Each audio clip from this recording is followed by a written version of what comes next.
નમસ્તે મિત્રો, હું છું આપનો મિત્ર અમરીશ ડેર. ઉપસ્થિત થયો છું આપને એક આમંત્રણ આપવા માટે. આપણે સાંભળ્યું છે કે જળ એ જ જીવન. જીવનની અંદર જળનું, પાણીનું ખૂબ મહત્વ છે અને કદાચ એટલા માટે ગુજરાતની અંદર, દેશની અંદર ઘણી બધી સંસ્થાઓ સરકારને સાથે લઈને જળ સંચય અભિયાન કરી રહી છે.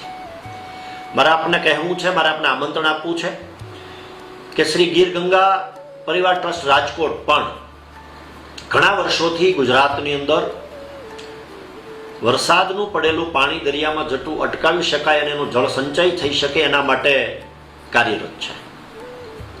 તેઓને સાથે લઈ શ્રી ગીર ગંગા પરિવાર ટ્રસ્ટ રાજકોટ અને આપણી શ્રી રાજુલા તાલુકા કૃષિ સેવા સહકારી મંડળી, કે જે મંડળી આપણે થોડા સમય પહેલા જ ઓપન કરી છે અને આ વિસ્તારના ખેડૂતો, ખેત મજદૂરો, ખેતી સાથે સંકળાયેલા લોકો અને અન્ય લોકોને મદદરૂપ થવાની ભાવના સાથે કામ કરી રહ્યા છીએ. એટલે આ બંનેના ઉપક્રમે આપણે એક જળ સંમેલન કાર્યક્રમનું આયોજન આપણે કરી રહ્યા છીએ. આ કાર્યક્રમના અધ્યક્ષસ્થાને દેશના જળ સિંચાઈ મંત્રી આદરણીય શ્રી સી.આર. પાટીલ સાહેબ છે. સાથે સાથે આપણા કાર્યક્રમની અંદર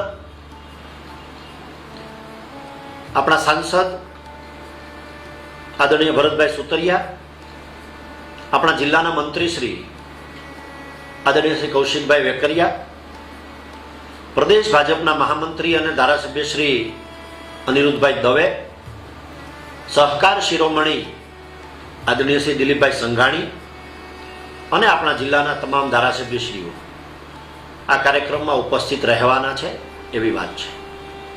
આપ બધાને પણ આ કાર્યક્રમમાં ઉપસ્થિત રહેવા, સહિયારો પ્રયાસ કરવા અને સહિયારો પુરુષાર્થ કરવા માટે આ બધાનું આમંત્રણ આપી રહ્યો છું. આવનારી પેઢીને વારસામાં મારે તમારે જળની એટલે કે પાણીની ક્રાઇસિસ આપીને ન જોવી હોય તો અત્યારથી જ મારે તમારે જળ સંચય કેમ સારી રીતે તમે કરી શકીએ. કુદરત મને તમને ખૂબ સારો વરસાદ ચોમાસામાં આપે છે. મોટાભાગનું પાણી દરિયામાં વહી જાય છે.